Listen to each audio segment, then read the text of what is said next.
지문이 좀 틀려가지고 제가 아침에 와서 다 써놨죠. 기억 보도록 합시다. 1번부터.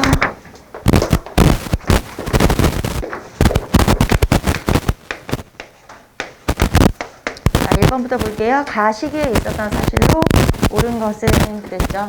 자, 고조선이고 고조선에서는 이렇게 시기를 구분하는 게 중요하다라고 얘기했었고, 자, 첫 번째가 위만 집권이죠. 그러면 BC 194년. 자, 그 다음에 왕검성이 함락되었다.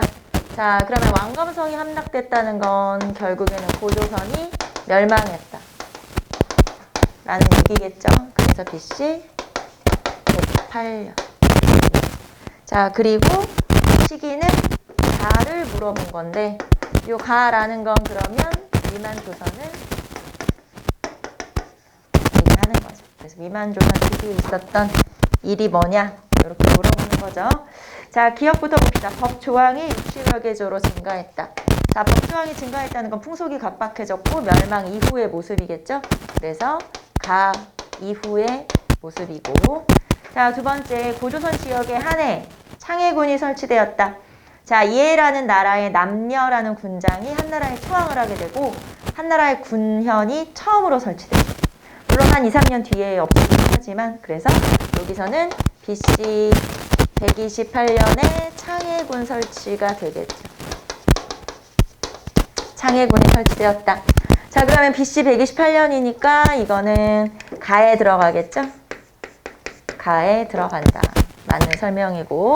자, 그 다음에 디귿 볼까요? 자, 요동 동부도의 서파살해 사건이 일어났다.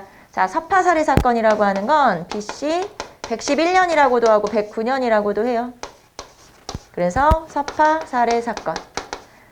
서파라고 하는 사람이 사신으로 왔다가 돌아가는 길에 우리나라란다. 고조선의 관리를 죽이게 되고, 그러면서 서파가 동부도의가 되는 거예요. 말하자면 벼슬을 하게 되는 거죠. 그러자 고조선에서 서파를 쫓아가서 죽이게 되고, 이 서파살해 사건이 계기가 돼서 결국에는 한나라가 쳐들어오는 그런 계기인 거죠. 그래서 가 시기에 있었던 사실이고, 자, 연나라 진계의 침입을 받아 서쪽 영토를 상실했다.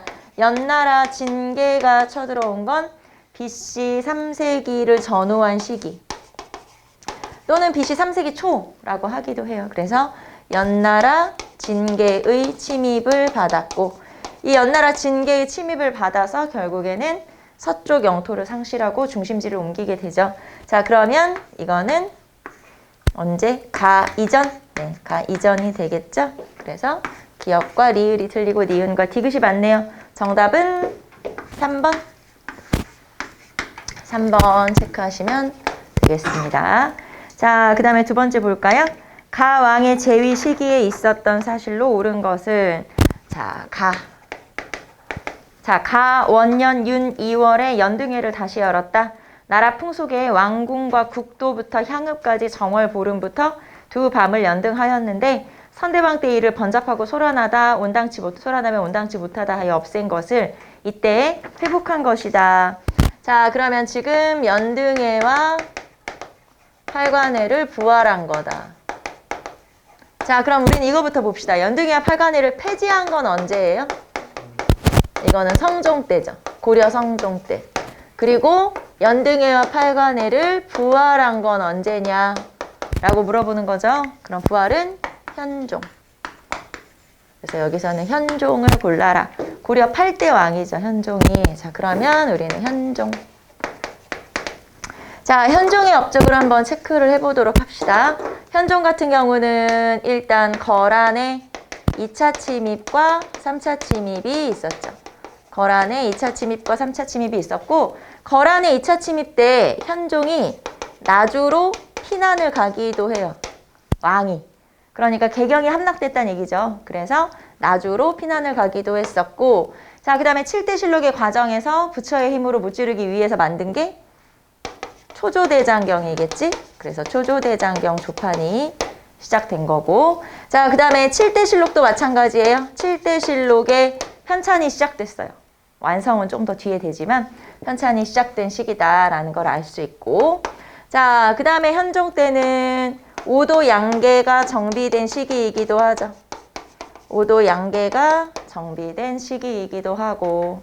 자, 그 다음에 향리의 복색과 그 다음에 향기의 이제 공복이죠.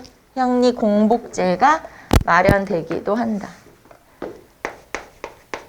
향리에게도 옷 색깔을 다르게 입힌 건 서열을 명확하게 하고 그리고 귀족과 좀 구분을 하기 위해서예요.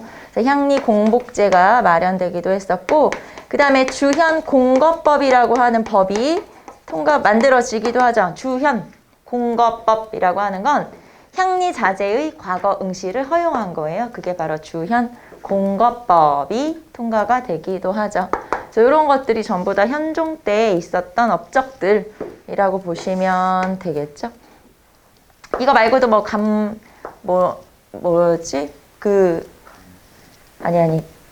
면제법, 제면법 이런 것이 또 법제화되기도 하고 뭐 그런 것들이 쭉 실시가 되고요.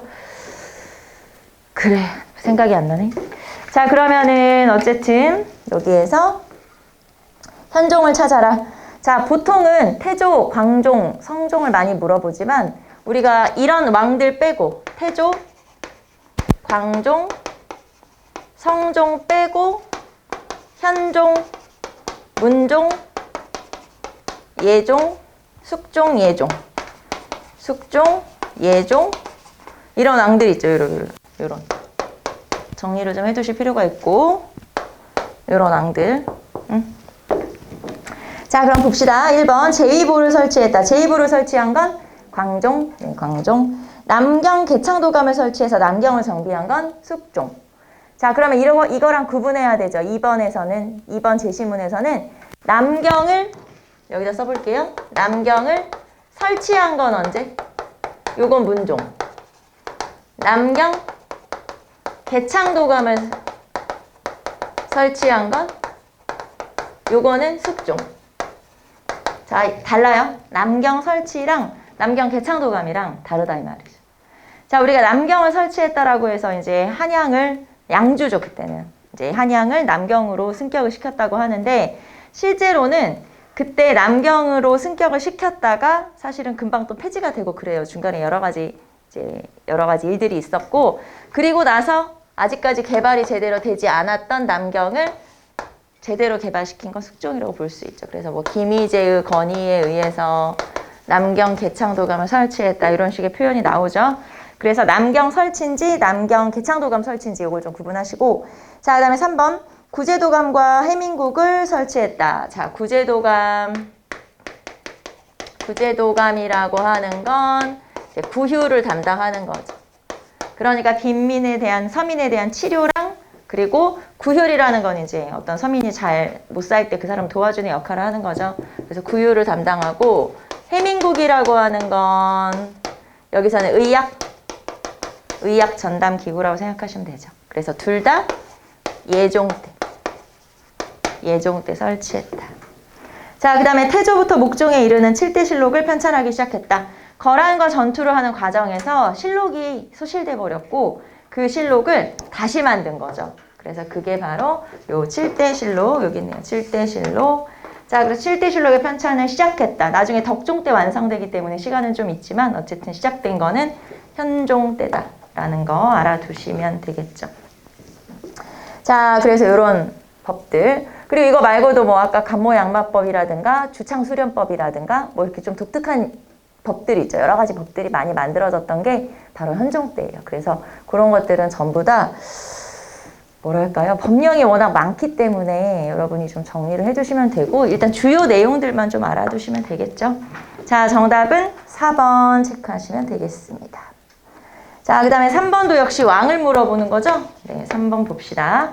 자, 미주신 왕의 재위 기간에 있었던 사실로 옳은 것은 왕이 이르시기를 요즘의 일로 말하건대 꺽정이 많은 죄를 짓고도 오랫동안 법을 피하고 있는데 국가에서는 치욕만 당하고 쉽게 잡지 못하고 있으니 이는 오로지 경애가 무비를 닦지 않았기 때문이다. 또한 뒷날에 을묘년의 외변 같은 일이 있으면 어떻게 하려는지 모르겠으니 한심하구나 라고 말했다.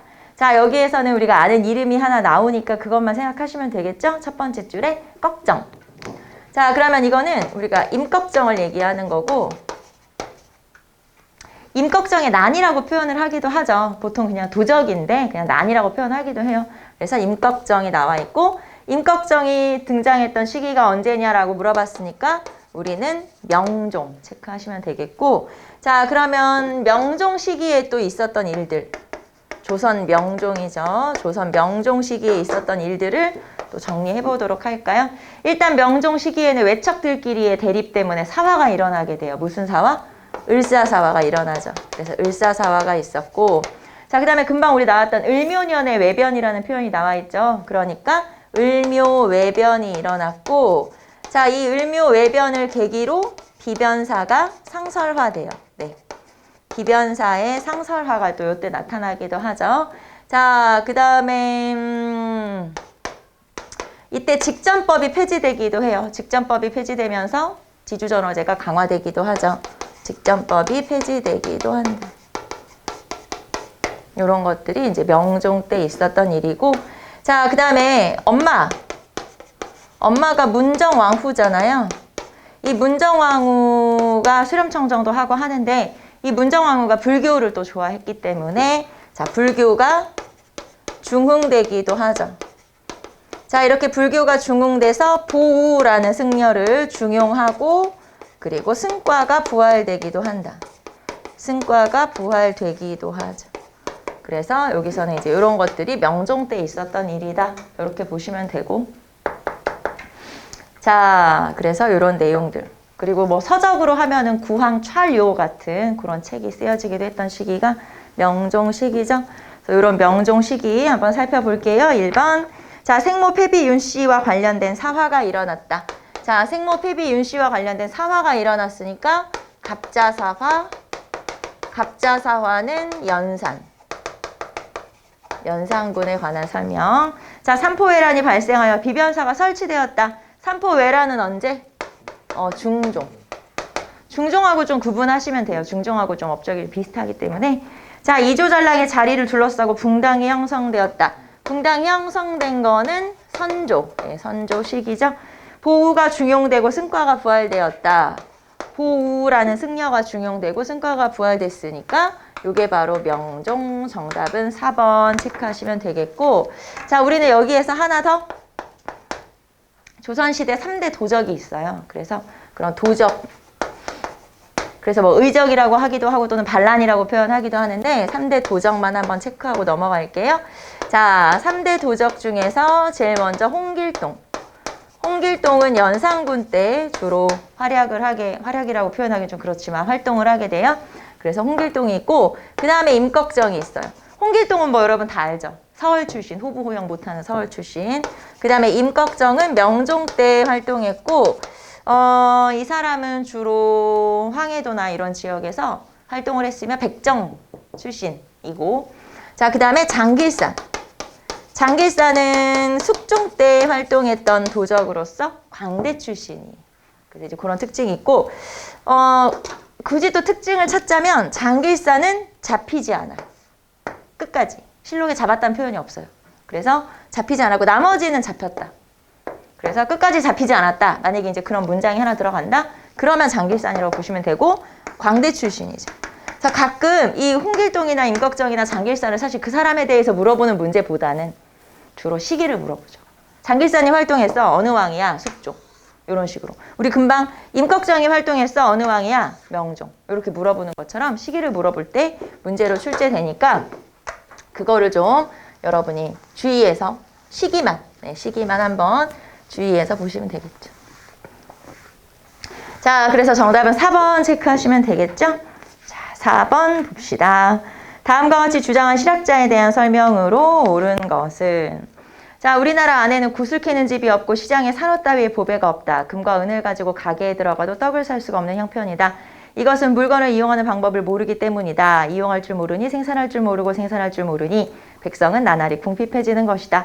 재물이란 우물과 같다. 퍼내면 차게 마련이고 이용하지 않으면 말라버린다. 자, 여기에서는 지금 맨 마지막에 재물이란 우물과 같다라고 하는 표현에서 우리가 재물론, 우물론 이렇게 표현할 수 있겠죠. 즉 박제가의 소비론이죠. 소비론. 그래서 재물은 우물과 같다라고 하면서 소비론을 제시하고 있고요. 자, 그러면 박제가라고 하는 사람은 서얼 출신이고 규장각 검서관으로 등용이 됐었죠. 여기다 써볼까요? 규장각 검서관으로 등용이 됐었다. 자, 이렇게 규장각 검서관으로 등용됐을 시기는 정조 시기고요. 자, 그 다음에 이 박제가 같은 경우는 청과의 무역을 강화할 것을 주장했었고, 그리고 청나라에 우리나라에서도 무역선을 보내요. 배를 보내. 그래서 청나라는 워낙 그 당시에도 또 국제적인 그런 교류가 이루어지던 나라니까 여러 나라의 이런 선박들이 들어오잖아요. 그럼 그런 선박들과 국제 무역을 해야 한다. 국제 무역에 참여해야 한다. 이런 걸 주장하기도 하고, 그리고 서양 선교사를 등용을 해서 과학 기술을 배워야 된다. 이렇게 주장하기도 해요. 그래서 박제가의 주장들, 지금 제가 쓴 것들은 주장들이죠. 자, 일단 소비론, 적당한 소비 필요하다. 그 다음에 청과의 무역 강화하자. 그리고 국제무역에 참여하자. 그리고 서양 선교사를 등용하자. 이런 걸 주장했던 인물이 바로 박제가라고 하는 인물이죠. 자, 그러면 제시문 볼게요. 1번. 자, 성리학의 극복이 부국강병의 근본임을 강조하였다. 예를 들면 문벌제도를 폐지하고, 즉 신분제를 폐지하고 이렇게 성리학을 극복해야 우리가 잘 살 수 있다 라고 주장한 사람은 홍대용이 주장. 자, 우서를 통해서 중국과 우리나라 문물을 비교하였다. 우서는 유수원의 저서 유수원 같은 경우는 그런 거 주장했죠. 산업공상의 뭐 직업적 전문화, 평등화를 강조하고 뭐 그런 내용들. 자, 무역선을 파견해서 청에서 행해지는 국제무역에 참여할 것을 주장했다. 이거지. 국제무역에 참여해야 된다. 우리나라도 무역선을 파견해서 국제무역에 참여해야 한다. 자, 그래서 3번이 정답이 되겠고, 청에 다녀온 후에는 열하일기를 저술하였다. 열하일기는 박지원의 저서인 거죠. 자, 이런 식으로 실학자에서는 저서를 알아두는 게 굉장히 중요하죠. 그래서 실학자들은 우리 7명 배웠는데 그 중에서 저서들 한번 쭉 정리해 보시고, 그 다음에 실학의 중요한 7명 말고 실학의 선구자가 2명 더 있어요. 이수광, 한백겸. 그래서 이수광과 한백겸의 저서도 체크해 두시면 되겠죠. 이수광의 지복유설, 한백겸의 동국지리지. 이런 것들 저서가 제일 중요하고, 조선 후기는 이런 저서뿐만 아니라 뭐 농서, 의서, 병서 이런 거 뭐 많이 있잖아요. 그런 것들 좀 누가 뭘 썼는지 이런 것들 한번 정리를 해두시면 조선 후기에 나오는 웬만한 문제는 다 풀 수 있어요. 알겠죠? 그런 데서 헷갈리는 거거든요, 사실은. 그래서 그런 것들 정리를 좀 해두시기 바랍니다. 지금부터는 사실 여러분이 뭔가 새롭게 뭔가를 알아간다기보다는 아는 거를 다시 한번 확인하고 그 다음에 틀리지 않는 거, 오답률을 낮추는 게 지금부터 중요하거든요. 그래서 막 뭔가 막 새롭게 그런 거보다는 여기서 들어봤는데 헷갈리는 거. 사실 지금은 그럴 시기인 거잖아요. 지금은 뭐 아예 여러분이 몰라서 틀린다기보다는 이렇게 제시문 4개 중에서 2개는 확실히 아닌 걸 알겠는데 이 2개가 문제지. 2개에서 왔다 갔다 하잖아. 이거 어떤 거지? 여기서 헷갈린단 말이야. 그렇게 여러분이 헷갈리는 이유는 뭐냐? 정확하게 암기가 안 됐기 때문이거든요. 지금부터 이제 그거를 보완하는 거예요.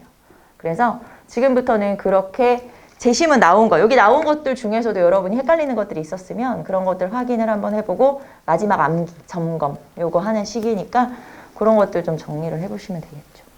알겠죠? 시험은 2번 다 보겠죠? 그치? 2개? 앞으로 있는 2개 다 볼 거지? 당연히.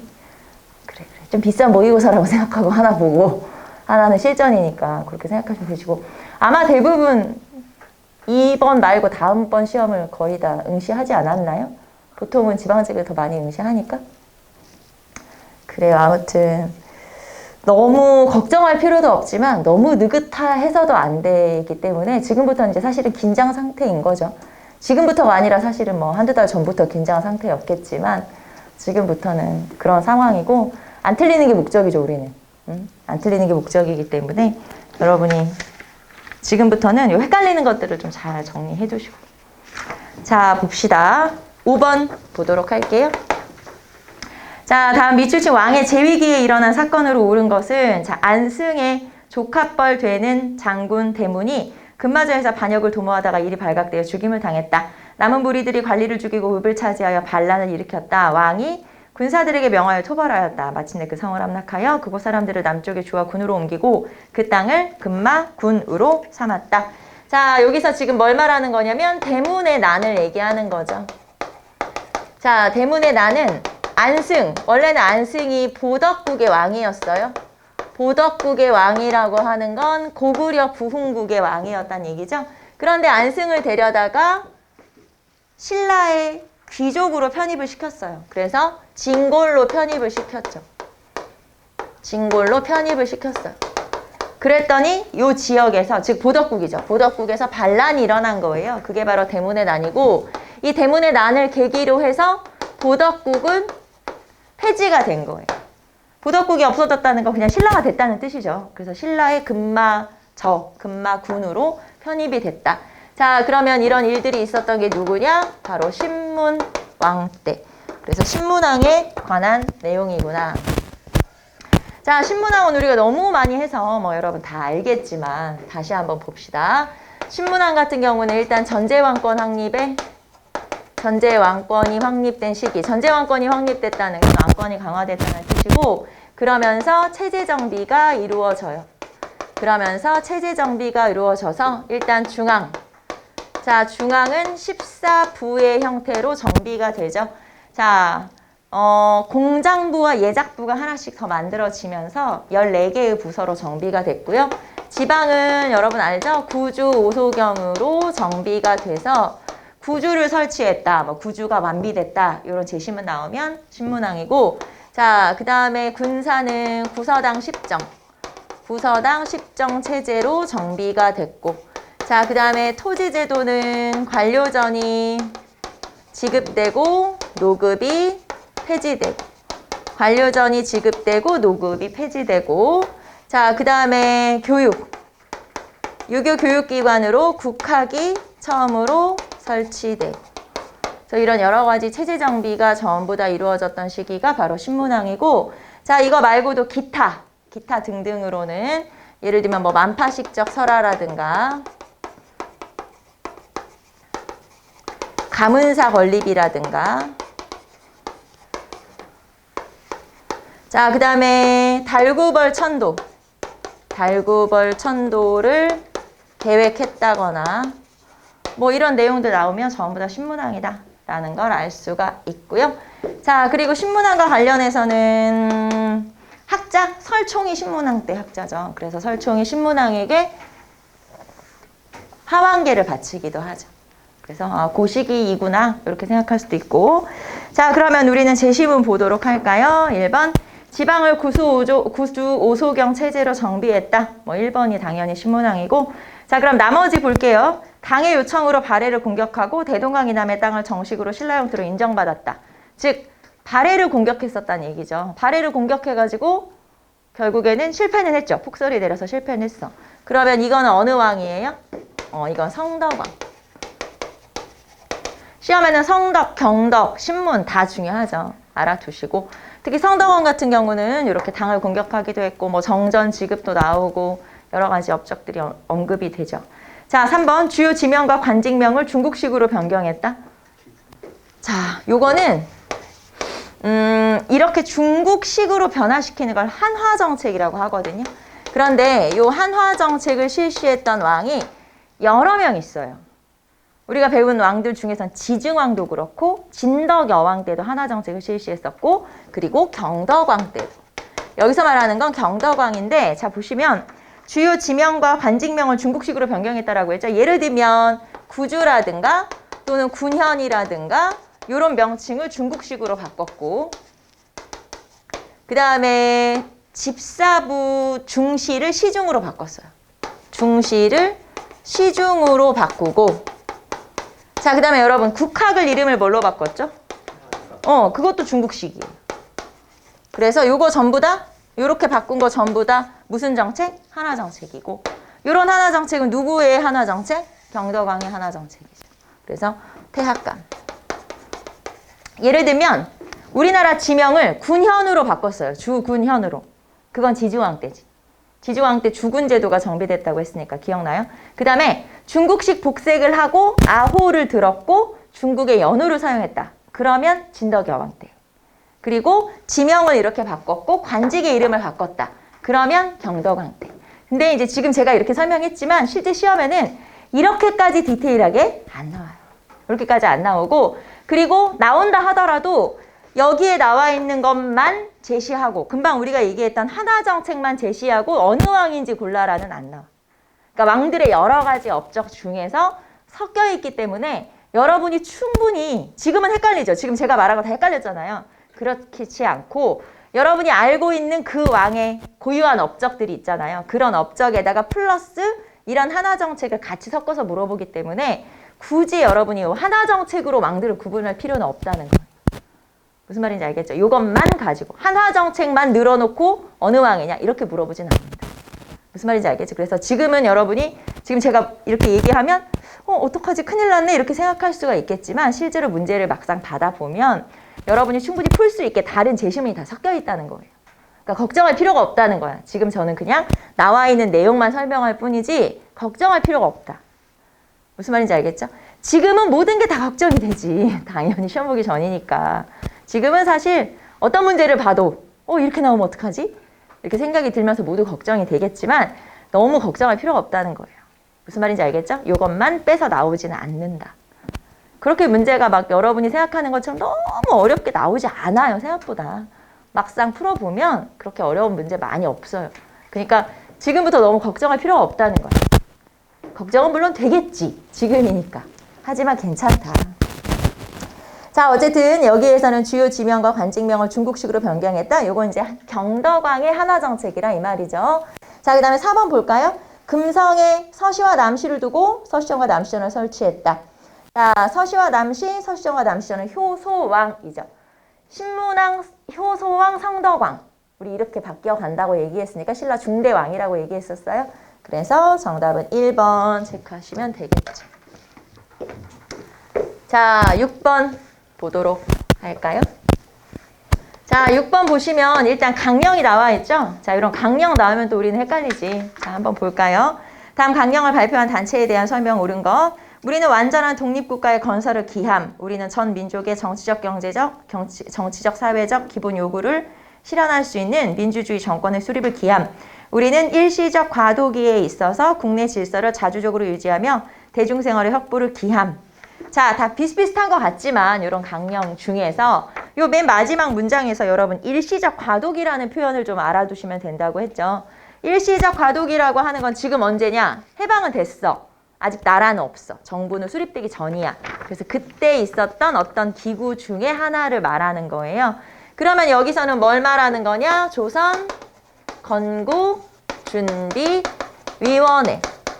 건준위를 얘기하는 거예요. 일시적 과도기라고 하는 건 건준위를 말하는 거고 그러면 건준위는 언제 만들어졌냐? 1945년 8월.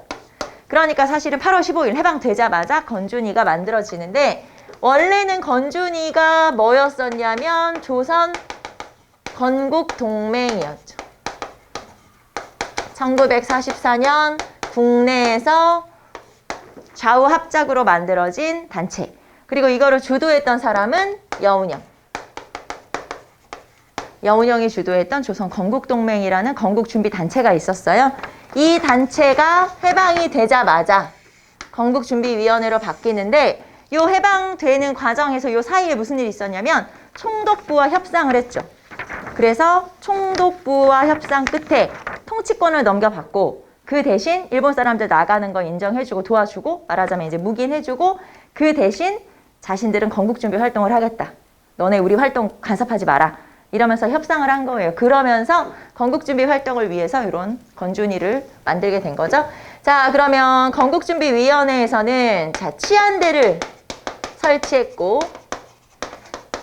그 다음에 각 지역에 145개 정도의 지회를 설치를 하게 돼요. 그러니까 치안대 그리고 각 지역의 지부 그리고 뭐 식량대책위원회 이런 것들을 설치해서 건국준비 활동을 이어나가게 된 거죠. 자, 치안대 그리고 식량대책위원회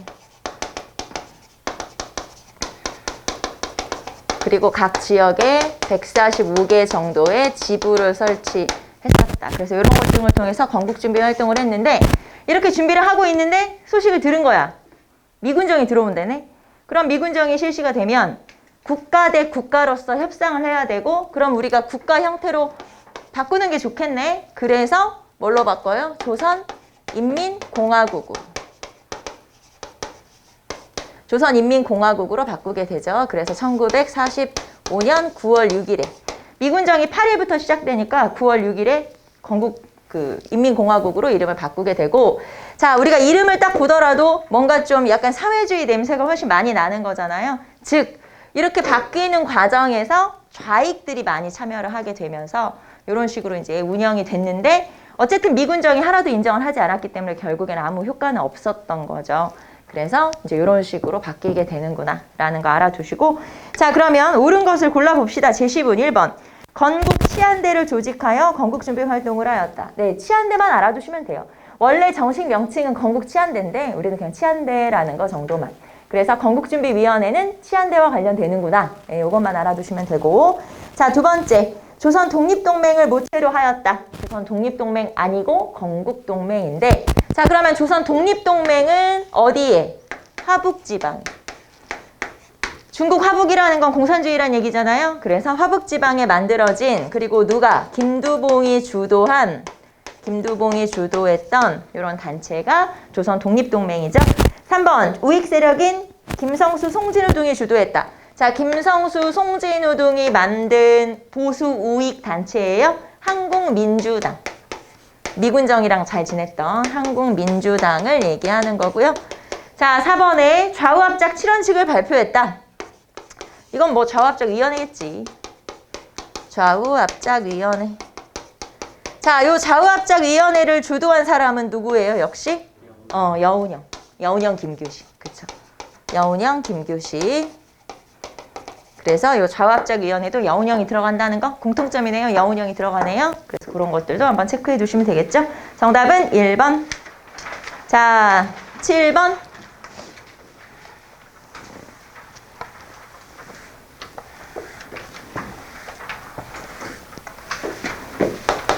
7번 볼까요? 다음과 관련된 단체 활동으로 옳은 것은 자, 내가 일전에 학교 갈 때 종로를 지나가다 보니 태극기가 1월같이 높이 달고 흰 구름 같은 천막의 울타리 담장처럼 넓게 펼쳐져 있었습니다. 지금 나무 울타리 안에 수많은 사람들이 모여 있었습니다. 제가 어떤 사람에게 물으니 정부 대신을 초청하여 묻고 토론할 일이 있어 집회를 열었소 라고 했습니다. 자, 내가 지금 어디를 지나갔냐면 종로를 지나가다가 봤더니 막 이렇게 천막이 쫙 펼쳐져 있어가지고 사람들이 막 모여 있었다는 거예요. 그리고 뭐라고 물어봤냐면 정부 대신들이 참여했다, 초청했다. 그래서 집회가 열렸다. 이런 식의 어떤 지금 우리가 힌트를 좀 찾아볼 수가 있는데 자, 종로에서 이렇게 일종의 민중 집회가 열렸는데 정부 대신이 참여했다. 이거는 관민공동회를 얘기하는 거예요. 1898년에 열렸던 관민공동회고 이 관민공동회를 주도했던 단체는 결국에는 독립협회를 찾아라 라고 하는 거겠죠. 자, 여기에서 관민공동회라고 제가 얘기한 이유는 정부 대신들이 참여했다라는 표현이 나와 있고 자, 그러면 이 관민공동회에서 개혁안을 제시해서 왕에게 건의를 한 거죠. 그게 바로 헌의육조예요. 헌의육조. 1898년에 만들어진 헌의육조. 그래서 자, 독립협회, 관민공동회, 헌의육조 이렇게 연결하시면 되고 만민공동회, 여러분 이거 아시죠? 만민공동회에다가 정부 대신들, 정부의 관료들, 고위관료들이 참여하잖아요? 그러면 관민공동회가 되는 거예요. 그래서 만약에 그러면 시험에 만민공동회라고 나왔으면 이거는 답이 아니냐. 만민공동회라고 나와도 관민공동회라고 아니고 만민공동회라고 나와도 답일 수 있어요. 그렇기 때문에 제시문을 봐야 되는 거야. 우리 시험은 항상 가장 옳은 거잖아요. 가장 옳은 거, 가장 옳지 않은 거. 그래서 제시문을 보시고 답이 없어. 근데 만민공동회야. 그럼 그게 답이고. 무슨 말인지 알겠죠? 우린 다 관민공동회를 찾아야 되는데 생각을 하고 있더라도 제시문에서 답이 이거야. 근데 관민공동이라고 안 써있고 만민공동이라고 써있어. 그래도 정답이에요. 무슨 말인지 알겠죠? 넓게 보면 만민공동이니까. 알겠죠? 그래서 여러분이 그것도 한번 생각해보시고 문제를 푸세요. 답이 없네? 이렇게 생각하지 마시고. 무슨 말인지 알겠죠? 네, 그렇게. 그래서 만민공동회인지 관민공동회인지 사실 이거를 혼용해서 사용하거든요. 무슨 말인지 알죠? 그래서 굳이 그냥 딱 그렇게 자르지 말고 이거일 수도 있고 이거일 수도 있으니까 제시물을 잘 봐야 되는 거지. 알겠지? 그런 것 좀 이렇게 약간 융통성 있게 그렇게 문제를 풀어야 돼. 자, 그러면 제시문 볼게요. 1번 의회식 중추원 관제를 반포하여 의회 설립 전 단계에 이르게 되었다. 자, 의회식 중추원 관제라는 게 국회 설립 직전 단계까지 갔다는 거예요. 실제로는 이제 국왕이 사인만 하면 돼요, 고종이. 뭐까지 다 해놨냐면 여기 나오는 것처럼 의회식 중추원 관제를 반포하고 그리고 관선의원, 민선의원을 25명씩 다 뽑아놨어요. 쉽게 말하면 국회의원, 정부에서 추천한 관선의원 25명, 독립협회에서 추천한 민선의원 25명. 그러니까 이 사람들은 국회의원인 거예요. 쉽게 말하면 지금으로 하면. 국회의원까지 다 선출을 해놨고 왕이 이제 사인만 하면 통과야. 그런데 마지막에 그걸 뒤집어 버리죠. 그래서 결국에는 이제 반포까지는 했어요. 여기처럼 의회식 중추원 관제를 반포까지는 했지만 마지막에 재가가 떨어지지 않은 거예요. 그래서 결국에는 실패했어.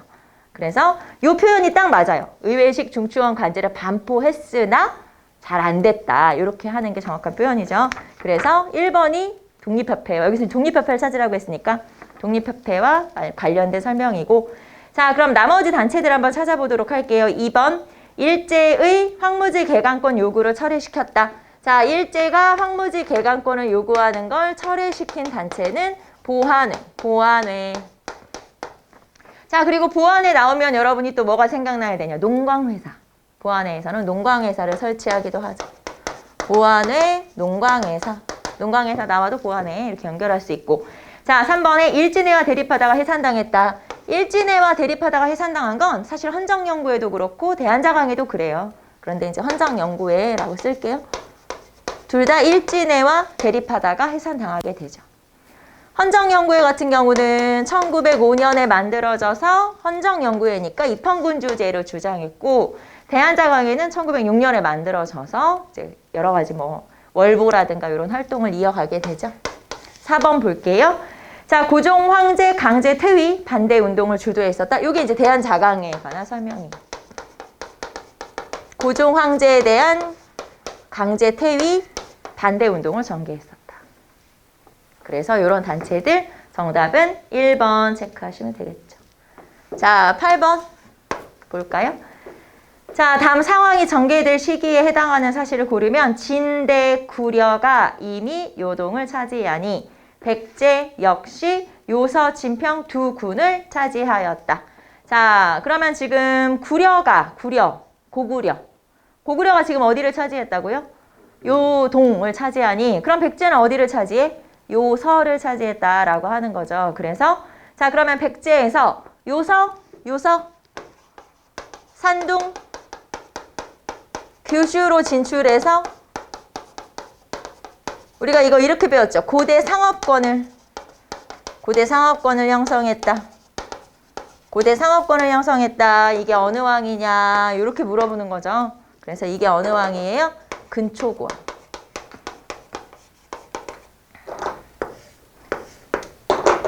사세기 근초고왕이죠. 근데 뭐 실제로 솔직히 우리가 또 이렇게 툭 까놓고 얘기하면 근초고왕이 정말 요서로 진출했을까? 이건 좀 이 미스테리야. 왜냐면 뻥쳤을 수도 있거든. 야, 내가 그래. 약간 이런 식으로 큰 소리 뻥뻥 친 거야. 왜냐면 이렇게 중국과 교류하면서 야, 내가 이런 나라야 라고 말을 해야 중국에서 아, 너네 대단하구나. 이렇게 하면서 이제 외교 관계를 좀 돈독하게 할 수 있기 때문에 이거는 사실 조금 그렇지. 그래서 어쨌든 좀 그래. 하지만 뭐 기록이 그렇게 돼 있으니까 우리는 기록을 기준으로 해서 이제 여러 가지 공부를 하기 때문에 그냥 그런가 보다라고 하면서 넘어가는 거지만 아, 진짜 그랬을까? 좀 그렇긴 하네? 라고 그냥 생각하는 거죠. 그래서 사실은 이런 지금 정확한 표현이 좀 애매하긴 하지만 우리 그냥 진출이라고 표현하죠. 자, 그럼 여기서는 지금 뭘 찾아라? 근초고왕을 찾아라. 자, 근초고왕 찾아봅시다. 1번. 남조의 양에 사신을 파견하여, 그러니까 중국 남조 양나라를 말하는 거죠. 중국 남조 양나라에 사신을 파견해서 영동대장군이라는 자기를 받았다. 자, 우리가 뭐라고 기억하고 있냐면 영동대장군 백제 사마왕이라는 칭호를 받았죠. 중국 남조 양나라로부터. 자, 왜냐면 교류를 활발하게 했기 때문에 무령왕 때죠. 무령왕. 6세기 무령왕. 자, 2번 일본의 관륵을 파견하여 천문역법 등을 전하였다. 관륵? 무왕이에요. 무왕 때. 무왕이면 7세기죠. 7세기 무왕 때 이렇게 일본의 관륵이라는 승려를 파견한 거지. 자, 3번 관등제를 정비하고 한강 유역을 차지했다. 관등제라는 건 16관등제, 그 다음에 6좌평제 이런 것들을 만든 왕, 체제 정비를 한 왕이고 한강 유역을 장악했다. 한강 유역을 장악하면서 이제 뭐라고 할까요? 한강 유역에다 자리를 잡기 시작했다. 이렇게 볼 수 있죠. 이게 바로 고이왕이에요. 고이왕. 우리가 6좌평제, 16관등제 나오면 고이왕 찾으시면 되고, 자, 마한 세력을 정복하여 전라도 남해안까지 차지했다. 즉 마한 전 지역을 점령했다. 자, 마한 중에서 가장 큰 나라가 어디였었죠? 목지국을 점령한 건 고이왕. 그리고 고이왕 때 목지국을 점령하고 나서 마한 전체를 점령한 건 근초고왕. 그래서 4번이 근초고왕이에요. 4번이 정답. 이렇게 찾으시면 되겠죠. 그래서 여기서는 지금 근초고왕을 찾아라 라고 하는 내용이고, 근초고왕의 업적. 자, 그러면 우리는 요거 말고 근초고왕의 업적.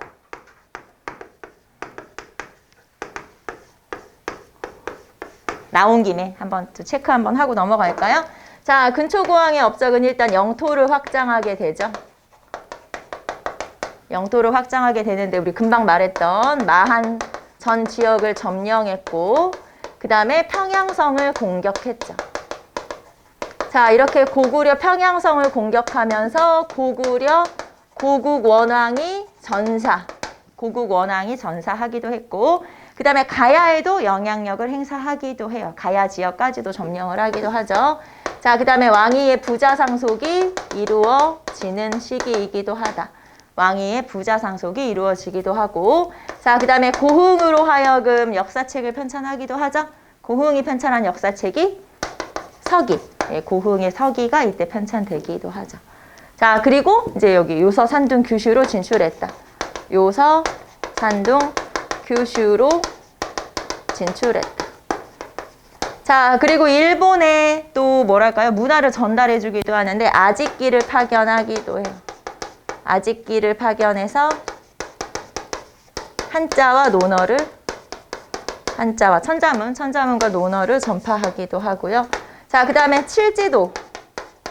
칠지도라고 하는 걸 일본에 선물로 보내기도 하죠. 그래서 이런 것들은 근초고왕대의 업적이다. 그래서 근초고왕대의 업적도 다시 한번 정리해 보세요. 자, 우리는 9번 보도록 할까요? 9번. 자, 다음 가 인물에 대한 설명으로 옳은 것은, 자, 가는 조선시대 민중을 위해서 노력한 정치가들과 혁명가들을 드러내고 세종과 실학자들의 민족지향, 민중지향, 실용지향을 높이 평가하는 사론을 발표하여 일반 국민의 역사의식을 개발하는 데 기여했다. 또한 국제관계에서 실리적 감각이 필요함을 절감하고 이러한 시각에서 대미관계 50년사라는 저서를 내기도 했었다. 자, 여기서 가장 큰 힌트는 세종하고 대미관계 50년사. 이렇게 체크하시면 되겠네요. 세종은 왜냐면 이 사람이 세종의 백성을 사랑하는 마음을 민족의식이라고 중시했었기 때문이죠. 자, 지금 제가 말한 게 뭘 말하는 거냐? 조선심을 말하는 거예요. 조선심이라고 하는 거. 이 조선심이라고 하는 건 세종대왕이 백성을 사랑하는 애민정신을 말하는 거고, 백성을 너무 사랑하기 때문에 그것으로 인해서 만든 결정체, 말하자면 그런 마음이 쫙 모여있는 결정체를 한글로 인식했어요. 이렇게 백성을 사랑하니까 이런 걸 만들어낸 거지 라고 하면서 요 민족정신을 강조했었다 이 말이에요. 그래서 세종, 그 다음에 한글 이런 것들을 언급하면은 이 사람이야. 문일평이라는 사람이구나. 자, 그 다음에 문일평의 저서는 뭐 우리 금방 나왔던 대미관계 50년사 또는 대미 50년사, 이게 중요하죠. 그 다음에 조선사화, 그 다음에 호암전집. 이 사람의 호가 호암이었거든요. 그래서 호암전집 이렇게 있었죠. 자, 그러면 문일평 찾아봅시다. 1번 우리나라 5000년의 얼을 정리하여 민족정기를 세우려고 노력했다. 자, 얼 사상 나오면 정인보. 네, 뭐 볼 것도 없이 정인보죠. 그 다음에 두 번째, 진단학회를 창립하여 한국사의 실증적 연구에 힘썼다. 진단학회를 창립했고 실증주의 사학을 제시했다. 이병도 손진태. 이병도 손진태. 자, 3번 한국의 항일 독립운동에 관련한 역사서인 한국 독립운동 지혈사를 저술하였다. 뭐 박은식, 네, 박은식이죠. 자, 그 다음에 조선심을 강조했다. 네, 문일평. 그래서 여기에서는 문일평 찾으시면 되겠죠. 조선심. 대미관계 50년. 요 두 가지 정도는 여러분이 알아두시면 돼요. 자, 우리는 10번 봅시다. 가나 조약을 옳게 연결한 것은, 자, 첫 번째, 장래, 조선의 변란이나 중대한 사건이 있어 청일본의 두 나라 또는 한 나라가 파병하고자 할 때에는 사전에 상호 문서를 보내 알게 할 것이요. 그 사건이 진정되면 즉시 철병하여 다시 주둔하지 않는다. 자, 일단 이런 조약을 한번 볼 때는 제일 먼저 뭐가 중요하냐? 어느 나라와 어느 나라가 체결한 조약인지를 먼저 파악하는 게 제일 중요하겠죠? 그래야 이게 조일인지 아니면 조미인지 뭐 이런 거를 우리가 얘기할 수가 있으니까. 그러면 일단 가에서는 누구랑 체결한 거예요? 청일. 그러면서 내용이 뭐냐? 지금 들어와 있는 군대, 지금 우리나라에 주둔하고 있는 두 나라 군대 모두 빼고 만약에 다시 들어올 일이 있으면 상대방한테 알려서 같이 들어오고, 그리고 사건이 종결되면 나가자. 주둔하지 말자. 이걸 약속했죠? 그래서 요거는 청과 일 사이에 체결한 텐진 조약이에요. 텐진 조약은 1885년에 체결됐고, 이 조약은 갑신정변의 결과 체결된 거죠. 갑신정변의 결과 체결된 조약이 바로 텐진 조약이고, 자, 두 번째 조약도 볼까요? 자, 청은 랴오둥반도, 타이완섬, 펑우제도 등 부속 여러 섬의 주권 및 그 지방에 있는 성루, 병기, 제조소 등을 영원히 일본 제국에 할양한다. 자, 역시 이 조약도 누구랑? 청과 일 사이에 체결된 조약이죠. 자, 그런데 청나라와 일본 사이에 체결된 조약인데 누가 누구한테 뭘 주는 거야? 청이 일본에게 요동반도, 타이완, 뭐 펑우제도 이런 데를 다 주는 거죠. 너 가져. 다 주는 거예요. 왜 이렇게 다 퍼줘? 전쟁이 져서 그래요. 자, 그러면 이 조약은 청일전쟁에서 일본이 승리하고 나서 체결한 조약인 거예요. 그래서 이 조약은 뭐냐? 시모노세키 조약이에요. 시모노세키 조약. 그래서 1895년에 청일전쟁 끝나고 나서 시모노세키 조약이 체결된 거고, 여기에서 지금 요 내용이 나오죠. 요동반도, 타이완 다 일본 너희 줄게. 자, 그런데 이렇게 요동반도와 타이완을 다 준다고 하니까 여기에 발끈한 나라가 어디야? 요동반도나 이런 지역에, 요동반도에 특히 내가 여기를 차지해야지 라고 올해부터 지금 생각하고 있었고 다 이제 찜해놨던 나라가 어디냐? 러시아예요. 그러니까 러시아가 열이 받아. 그래서 삼국 간섭을 하게 되고. 자, 삼국 간섭이 러독프. 러시아, 독일, 프랑스가 일본에 압력을 넣은 거예요. 자, 그러자 러시아 세력이 세지게 되죠. 우리나라 안에서. 자, 그래서 우리나라에서는 이 삼국 간섭 이후에 친러 내각이 성립돼요. 여기다 이렇게 써볼게요. 친러 내각이 성립돼요. 우리나라에서. 이 친러 내각이 제3차 김웅집 내각이에요. 그래서 친러 내각이 성립이 되고, 자, 그래서 러시아 세력이 세졌어. 그럼 이제 열받은 일본 세력을 만회하기 위해서 뭔가 사건을 일으키죠. 네, 그게 바로 을미사변이에요.